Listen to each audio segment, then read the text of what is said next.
बिस्मिल्लाहिर्रहमानिर्रहीम। आज के प्रोग्राम के साथ मैं हूं नसरुल्लाह मलिक। नाज़रीन, पाकिस्तान तहरीक इंसाफ अपने इंतखाबी निशान से महरूम हो चुकी है। उसके तमाम उम्मीदवार आज़ाद हैसियत से इंतखाबात में हिस्सा ले रहे हैं, लेकिन इसके साथ साथ मखसूस नशिस्तें जो तहरीक इंसाफ को मिलनी थी, तहरीक इंसाफ उनसे भी हाथ धो बैठी है।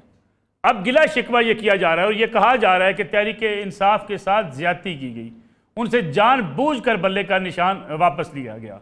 हालांकि अगर प्रोसीडिंग को देखा जाए जो सुप्रीम कोर्ट ऑफ पाकिस्तान में हुई, सुप्रीम कोर्ट ने 3-4 बुनियादी सवाल पूछे।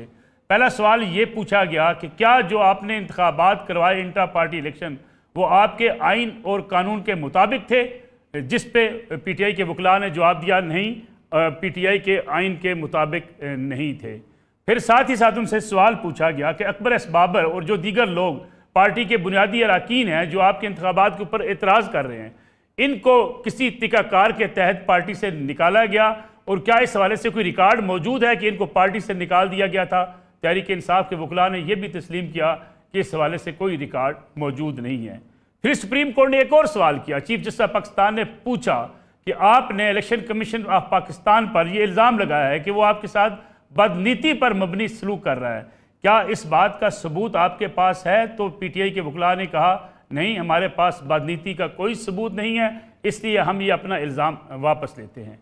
सियासी बयानिया तो बनाया जा सकता है, ये कहा जा सकता है कि तहरीक इंसाफ को महरूम की गया बल्ले के निशान से, तहरीक इंसाफ के साथ ज्यादती हो रही है, लेकिन क्या कानूनी तौर पर भी अपने तमाम डॉक्यूमेंट्स को पूरे करना तहरीक इंसाफ की जिम्मेदारी नहीं थी? और बिल्कुल सही पूछा सुप्रीम कोर्ट ऑफ पाकिस्तान ने कि आप दूसरों से रसीदें तलब करते हैं, लेकिन आपने जो फीस मुकर्रर की थी क्या वो बैंक में जमा करवाई और उसकी रसीद मौजूद है? तहरीक इंसाफ के पास इसका भी कोई जवाब नहीं था। उन्होंने कहा यह कैश की सूरत में वसूल की गई। इसमें कोई शक नहीं कि तहरीक इंसाफ को आजकल मुश्किलात का सामना है, और मुश्किलात उसकी तब से शुरू हुई जब से उन्होंने अफवाज पाकिस्तान को टारगेट करना शुरू किया, इस्टेब्लिशमेंट के खिलाफ जिस किस्म की मुहिम चलाई, और आज तक ये सोशल मीडिया पर मुहिम जारी है।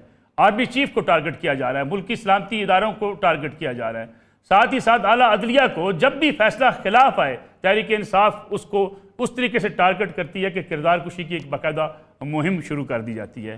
क्या इस सूरत हाल में तहरीक इंसाफ को ये दिन देखना था?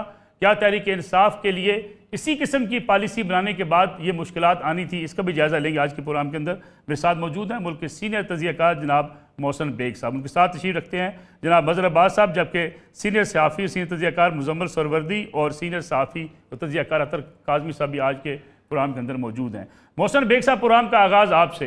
तहरीक इंसाफ से बल्ले का निशान वापस ले लिया गया, कुछ तजियाकार, कुछ गैर जानबदार तजियाकार भी ये बात कह रहे हैं कि तहरीक इंसाफ को बल्ले का निशान दे देना चाहिए था, अगरचे उनके जो पेपर्स थे या उनके जो इंट्रा पार्टी इलेक्शन थे उस पर बहुत से सवालात उठाए जा सकते हैं, लेकिन सियासी माहौल को बेहतर करने के लिए एक बड़ी पार्टी से इंतखाबी निशान ना लिया जाता, क्योंकि अब तो पाकिस्तान तहरीक इंसाफ मजमूई तौर पर पार्लियामेंट से काफ़ी हद तक फारग हो चुकी है। मखसूस नशिस्तें उनके पास नहीं होंगी, आज़ाद उनके जीते हुए लोग होंगे, वो कहाँ जाएंगे पार्टी को कुछ नहीं पता। एक लिहाज से पार्टी 2024 के इलेक्शन से आउट होती हुई दिखाई देती है। बहुत शुक्रिया नसरुल्लाह साहब। बेसिकली तो ये कोर्ट ऑफ लॉ में जो भी कल आपने भी देखा और सारे लोगों ने देखा जिस तरीके से उनके वकला ने अपना केस पेश किया, और जो सवाल जवाब एक आम नज़र आए और जो हुए, उससे तो बज़ाहिर लग रहा था कि तहरीक इंसाफ के जो वकला थे वो प्रॉपरली अपना केस प्रेजेंट नहीं कर सके, क्योंकि उनके पास जवाब देने के लिए कोई ख़ास चीज़ें या बातें मौजूद नहीं थीं। अब जो फैसला हुआ, अच्छा हुआ या बुरा हुआ, लेकिन पॉलिटिक्स में आप एडवांटेज इस तरीके से नहीं लेते, आपके ओपोनेंट्स जो हैं वो आपको इस तरीके से एडवांटेज लेने नहीं देते कि आप ये कह दें कि जी हम क्योंकि सियासी जमात हैं और बड़ी जमात हैं और हमें कोई भी बात ऐसी करने की इजाज़त हो बज़ाहिर जिसका कानूनी तौर पर कोई लीगल जवाब रियासत के इदारे इलेक्शन कमीशन को ना दिया जा सके, तो उसके ऊपर नेचुरली मेरे ख्याल में जजेस ने इनको काफ़ी टाइम भी दिया, और उसके बाद जो फैसला हुआ ये तो एक हिस्ट्री है, और इससे पहले भी बहुत से लोगों के साथ इंतखाबी निशान उनसे वापस लिया गया। अब बात यह है कि जी इलेक्शन में जो भी तरीक़ाकार हो, नेचुरली इनके पास बल्ले का निशान नहीं है, और ये पार्टी उस तरीके से पार्टिसिपेट नहीं कर सकेगी इलेक्शन में। तो मैं ये समझता हूँ कि खान साहब को अपनी ऑर्गेनाइजेशन को जिस तरीके से पार्टी को इन्होंने खुद इसमें किसी और का शायद दखल नहीं है, इन्होंने खुद इस एतबार से इसको तबाह किया, और जो सिंसियर और एक्सपीरियंस लोग थे वो कैसे इन्होंने खुद से निकाले और कैसे कैसे लोगों को लाए जो इक़्तिदार के 4.25 साल मज़े भी लूटे और इक़्तिदार भी इंजॉय किया, और जब मुश्किल वक्त आया पार्टी पे तो आप देखिए होलसेल में ऐसे प्रेस कॉन्फ्रेंसेस करके निकल गए, और फिर वो जो अपॉर्चुनिस्ट होते हैं वो आके सामने आ गए और उन्होंने पार्टी ऑलमोस्ट हाईजैक कर ली।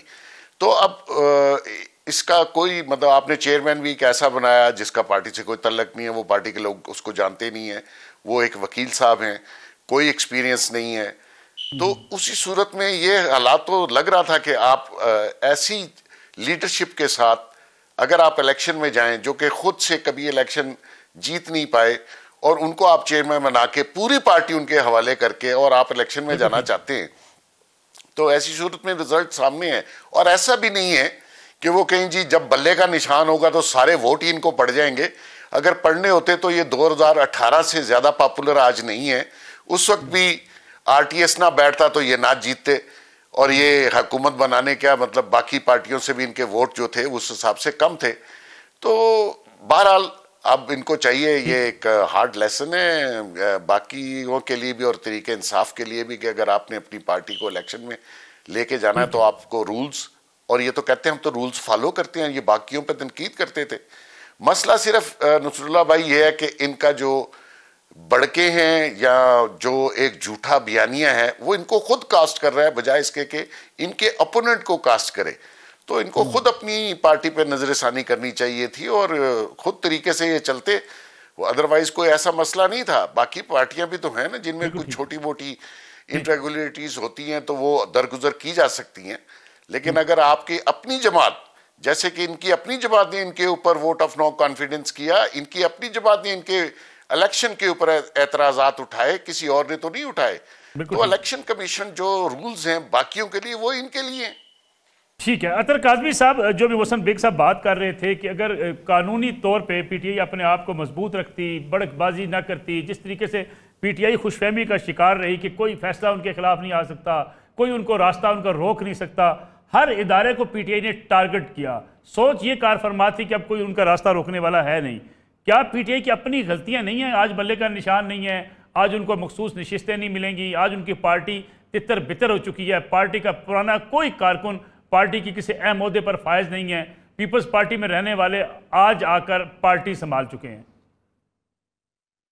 देखिए, इसमें कोई दो राय नहीं है, सियासी जमातों से गलतियां होती हैं और पाकिस्तान तहरीक इंसाफ की गलतियों की भी एक बड़ी तवील फहरिस्त है। लेकिन जो हमने सुप्रीम कोर्ट ऑफ पाकिस्तान में देखा, वहां पे जज साहिबान ने सियासी जुमलेबाजी की कि ये जो जिक्र आपने किया तजिया निगार तो ये कर सकते हैं, आप ये पूछ सकते हैं कि आपका ये बंदा क्यों चेयरमैन बना है।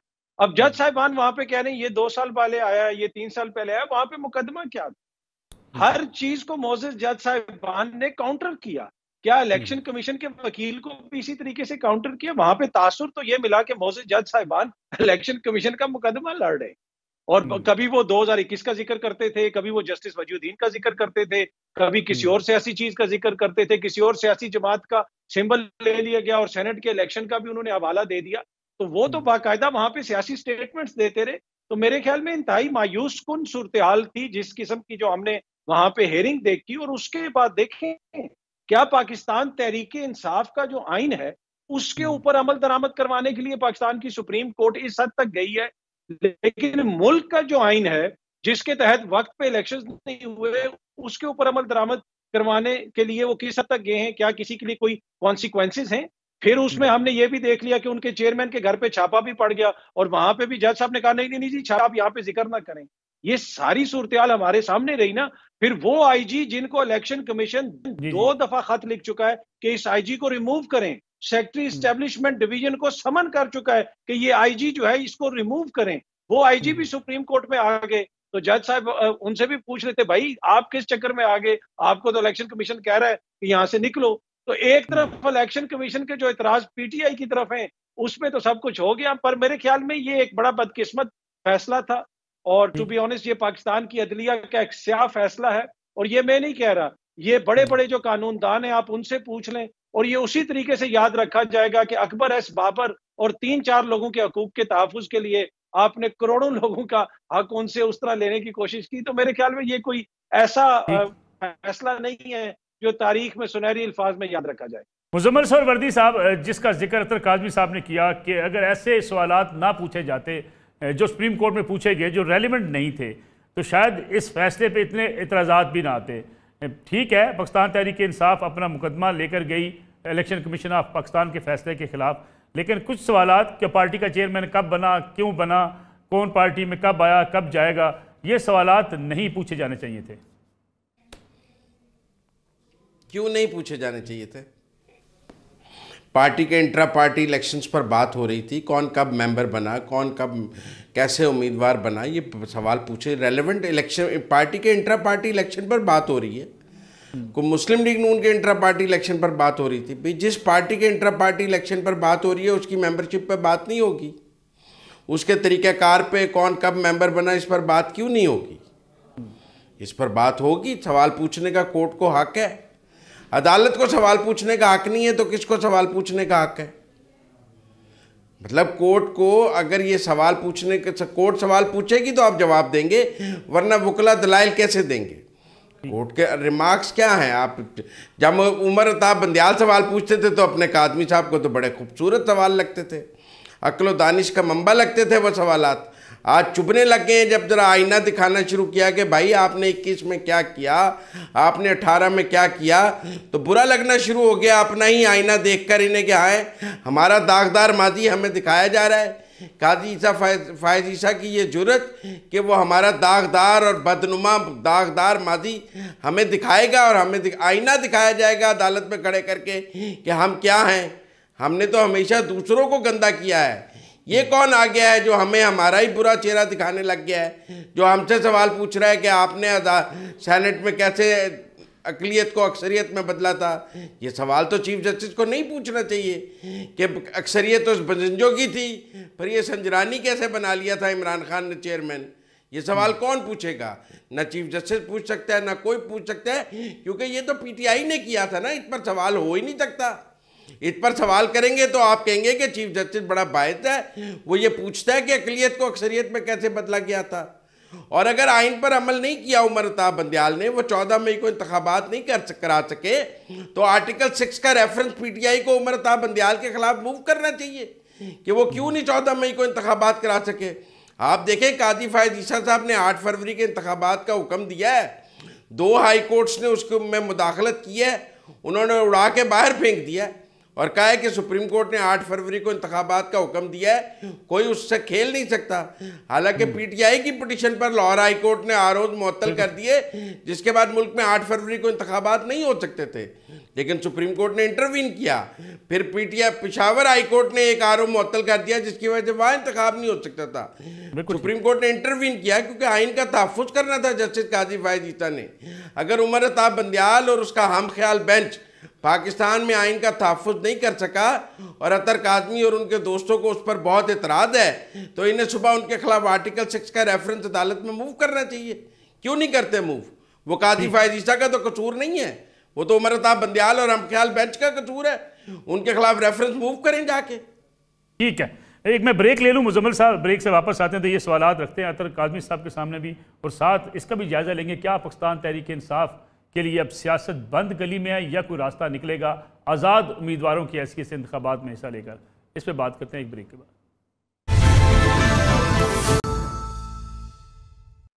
पूरा में एक बार फिर खुश आमदीद। मोहसिन बेग साहब, मैं आपके तजिए का हमेशा से बड़ा फ़ैन रहा हूँ। आपने उस वक्त कहा जब आपको पकड़ के पाकिस्तान तहरीक इंसाफ की हुकूमत ने नाजायज़ जेल में डाला, हथकड़ी लगाई, तब भी आप भी सोशल मीडिया पर वो आपका क्लिप्स मौजूद है जिसमें आपने कहा था कि मैं इमरान खान को जेल में जाता हुआ देख रहा हूँ, अनकरीब ये जेलों के सुलाखों के पीछे होंगे। क्या लगता है आपको, इमरान खान तो आपके इस तजिए के मुताबिक जेल में चले गए, मुश्किल वक्त भी आ गया, सियासी लिहाज से तहरीक इंसाफ मुस्तकबिल में कहाँ खड़ी होगी? अच्छा नुसरुल्लाह भाई, बेसिकली मैं दोस्तों की बातें सुन रहा था। खान साहब ने सियासत नहीं की उन्होंने, या तो लोगों पे गंद उछाला, गाली गलोच की एक रवायत कायम कर दी, और या उन्होंने अपने 4.25 साल के इक़्तिदार में लोगों से रिवेंज लिए, और उन लोगों से लिए जो इनके साथ भी चले।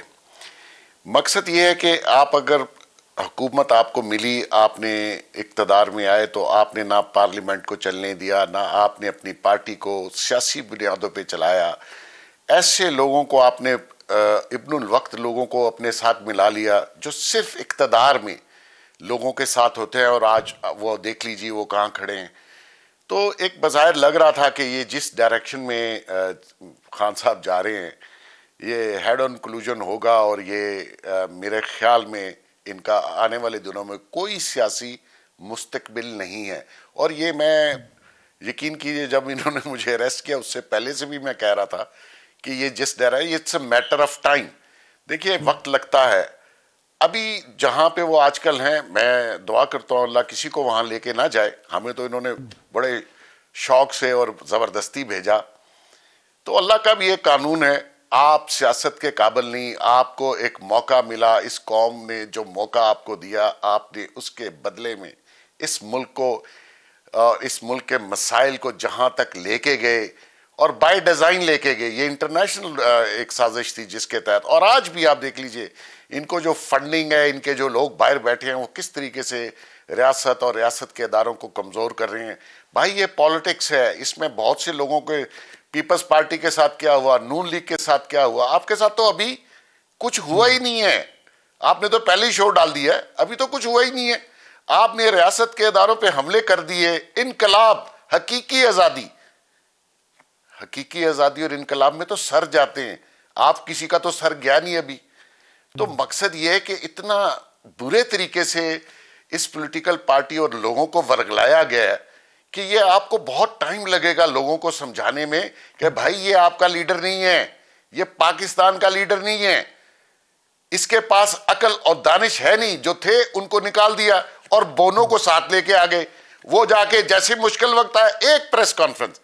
और मैं नसरुल्लाह साहब, मैं इस पे भी बड़ा खफा हूं कि देखिए इन लोगों को प्रेस कॉन्फ्रेंस करके वो घर चले गए, और जितने वर्कर इनके कहने पे आर्मी इंस्टॉलेशंस पे गए वो सारे जेल में हैं।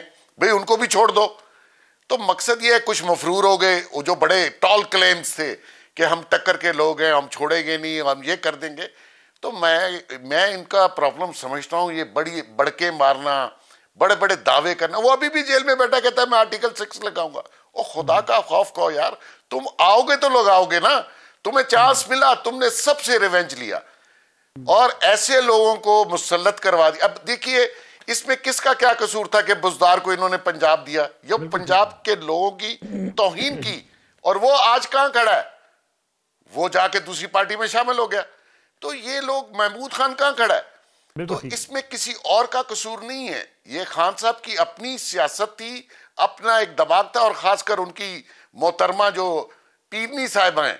देखिए अगर आप औरतों के हाथों में ये न्यूक्लियर स्टेट देंगे और वो चलाएगी इस मुल्क को, तो खुदा का वास्ता है, इस मुल्क का तो शुक्र है ये बच गया।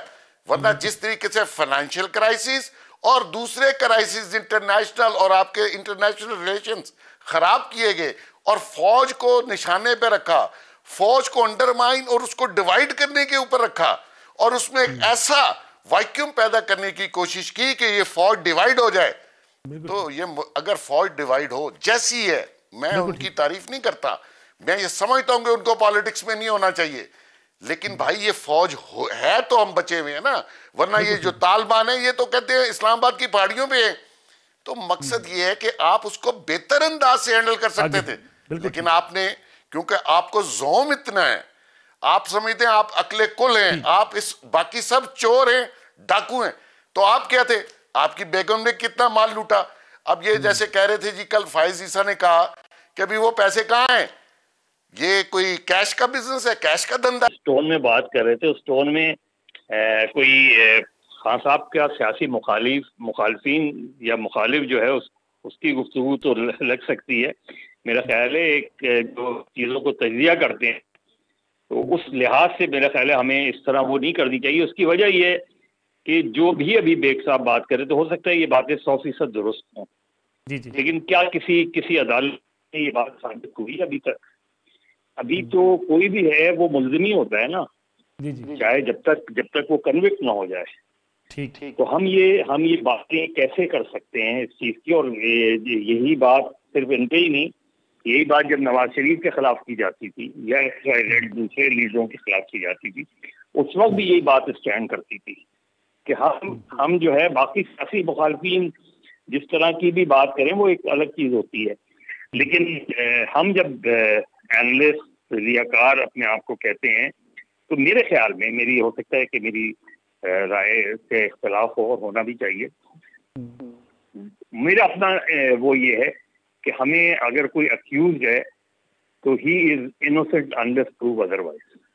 ये एक बेसिक रूल है। जहां तक इमरान खान साहब की पॉलिटिक्स का ताल्लुक है, इमरान खान की पॉलिटिक्स जो है वो, उसका सबसे बड़ा फ्लॉ ही यही रहा कि उनकी पॉलिटिक्स में फ्लेक्सिबिलिटी नहीं थी।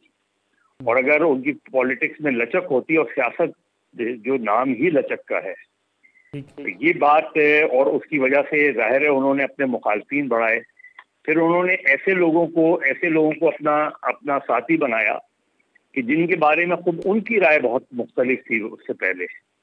और जो इस वक्त जो बहस है पार्टी इलेक्शंस के हवाले से, इंट्रा पार्टी इलेक्शन के हवाले से, वैसे तो माशाल्लाह किसी भी सियासी जमात में इंट्रा पार्टी इलेक्शन नहीं होते, लेकिन इसमें जो 2013 के इलेक्शन थे उसमें आप सोचें कि उस वक्त हामिद खान जो थे वो जहांगीर तरीन के खिलाफ थे, और उन्होंने सबूत भी दिए।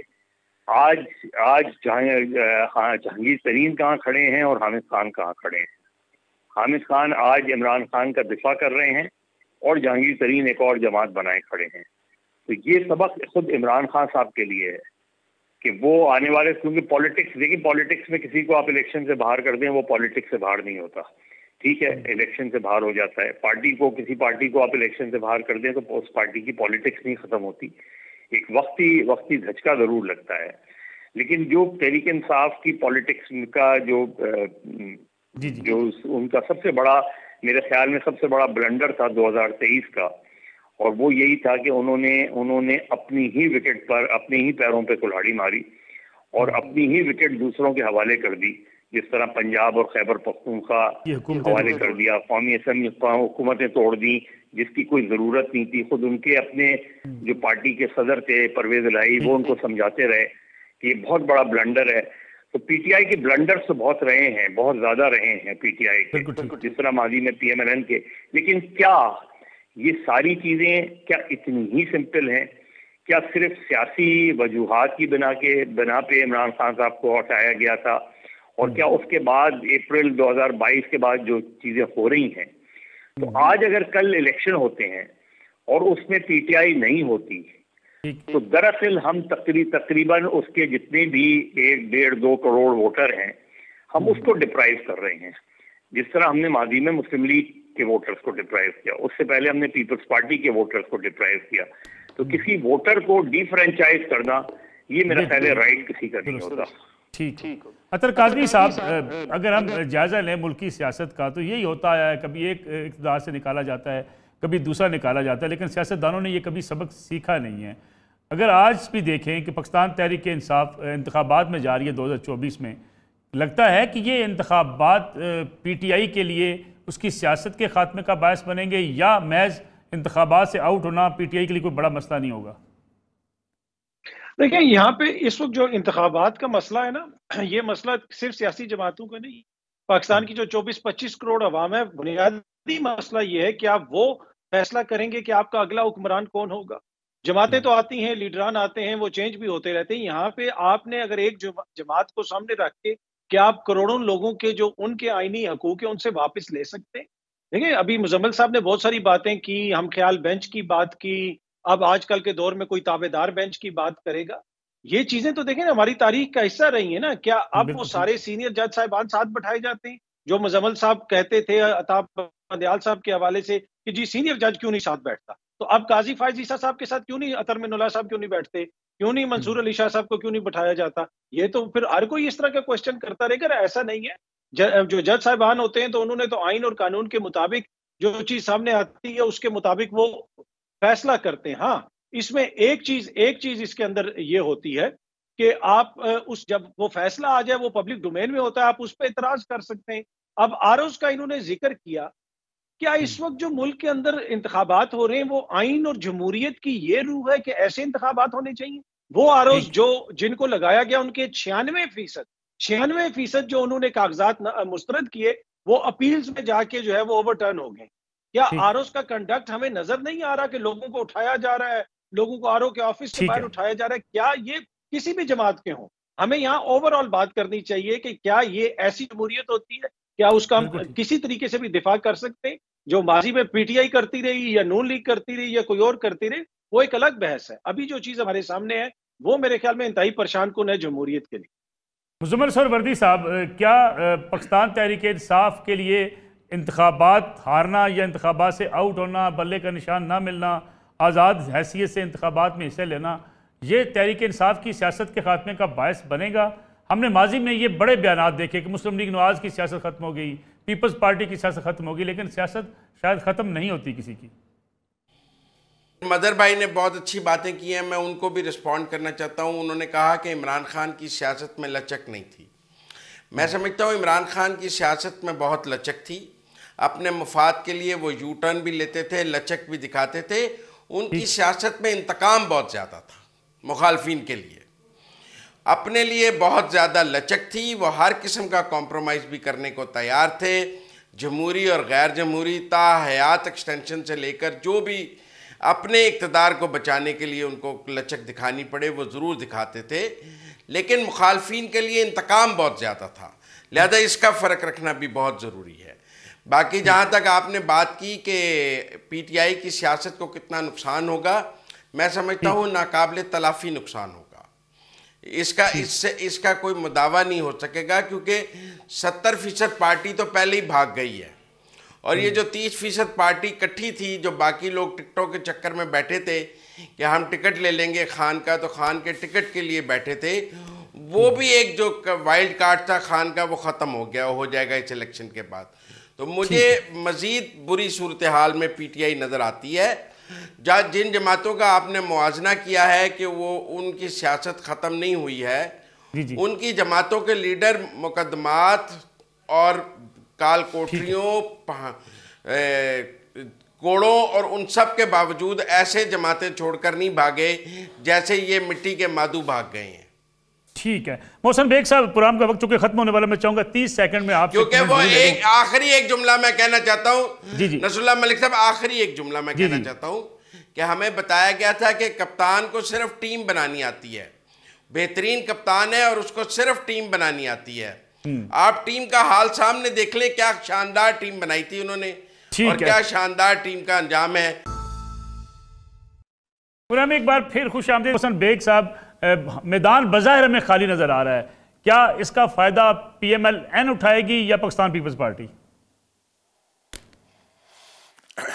पहली बात तो नसरुल्लाह साहब ये है कि मदर साहब ने मेरी बातों पे कमेंट किया है, उन्होंने मेरी बात को कह रहे पूरी नहीं सुनी और कमेंट कर दिया, विच इज़ मैं समझता हूँ नामुनासिब बात है।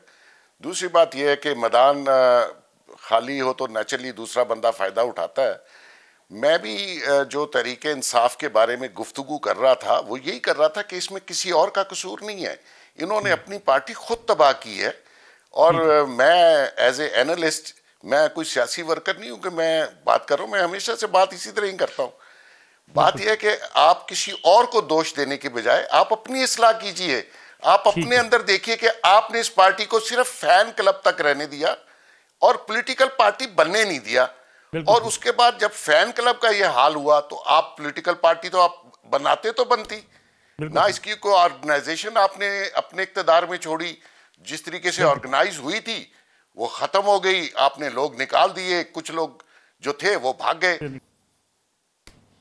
पहली चीज माफ कीजिएगा, पहली चीज तो मैंने बात ही ये की थी कि मैंने मुकम्मल बात नहीं की थी। जो कमेंट किया था वो सिर्फ इसके कि हमें ये डायरेक्ट किसी को एक्विजिशन हमें इस तरीके से नहीं लगानी चाहिए कि बिकॉज अनटिल अनलेस वो केस साबित ना हो जाए।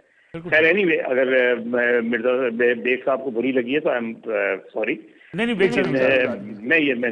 ये दूसरे, देखिए कोई पॉलिटिकल पार्टी खत्म नहीं होती, ये जो हम कह रहे हैं ना कि पार्टी जो है वो बिखर गई है, ये बिखरी है या बिखराई गई है, ये टूटी है या तोड़ी गई है, ये हम सबको पता है कि इस मुल्क में सियासी जमातें कैसे बनाई जाती हैं और कैसे तोड़ी जाती हैं। हम सबको पता है कि हुकूमतें कैसी बनाई जाती हैं और कैसे तोड़ी जाती हैं।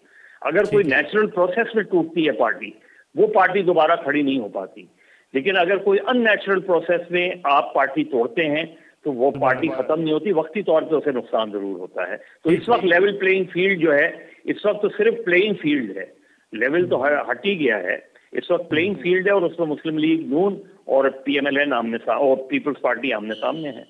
ठीक है, अतर काज़मी साहब, किसको फायदा होगा, PMLN को या पीपल्स पार्टी को? देखिए, ऑब्वियसली अगर बड़ा उनका एक ओपोनेंट नहीं होगा उनके मुकाबले में तो इन दोनों जमातों को ही फायदा होगा। लेकिन इलेक्शन पे यही दो जमातें ही लड़ रही हैं, बुनियादी तौर पे बड़ी जमातें तो यही हैं, लेकिन इसके बावजूद वो कंफर्म नहीं है, 100% वो नहीं कह सकते कि जी कौन जीतेगा। अभी भी वो एक दूसरे से इत्तेहाद की बातें भी हो रही हैं, छोटी जमातों से भी वो इत्तेहाद कर रहे हैं। और दूसरी बात ये है कि तहरीक इंसाफ के हवाले से तो देखें ना, बार बार कहा जाता है कि उनको तो टिकट लेने वाला कोई नहीं मिलेगा। अगर इस तरह वो पार्टी खत्म हो गई है तो फिर देखें इतना ब्लेटेंटली जो सब कुछ करना पड़ा, इलेक्शन कमीशन ने जो किया, जिसका जो किरदार है, ये सब तारीख का हिस्सा है। मेरे ख्याल में सियासी जमातें जो है वो वोटर्स जब उनसे मुतनफर होंगे तभी वो खत्म होती है। मुजम्मल सरवर्दी साहब, फाइनल कमेंट आपका, पीपल्स पार्टी या PMLN? देखिए, मेजर बैटल ग्राउंड तो पंजाब है और इसका पंजाब में फ़ायदा तो मुस्लिम लीग नून को होगा। सिंध में तो PTI वैसे ही मौजूद नहीं थी और पीपल्स पार्टी का अगर वहाँ कोई मुकाबला था तो GDA से था या JUI से था। अंदरूनी सिंध तो कोई मुकाबला नहीं था PTI का पीपल्स पार्टी के साथ, कैंडिडेट भी नहीं थे, टिकट भी नहीं दे सके, वो इस बार भी नहीं दे सके, 18 में भी नहीं दे सके, 13 में भी नहीं दे सके। तो सिंध की प्रेजेंस तो ना होने के बराबर थी। बलूचिस्तान में भी उनके पास कुछ नहीं था पहले PTI के पास। तो अब बात तो पंजाब और KP की करनी है। पंजाब में नून को फ़ायदा होगा, KP में देखना पड़ेगा कि किसको ज़्यादा फ़ायदा होता है, JUI को होगा या परवेज़ खटक को होगा, या वो आज़ाद लोग भी अपनी आज़ाद हैसियत में जीत सकेंगे। मुजम्मल सरवर्दी साहब, अतर काज़मी साहब, मज़हर अब्बास साहब और मोहसन बेग साहब, आप चारों मेहमानों का बहुत बहुत शुक्रिया। नाज़रीन, ये आज का प्रोग्राम था। अगले जुमे इंशाल्लाह आपकी खिदमत में दोबारा हाज़िर होंगे। इजाज़त दीजिए, अल्लाह हाफ़िज़।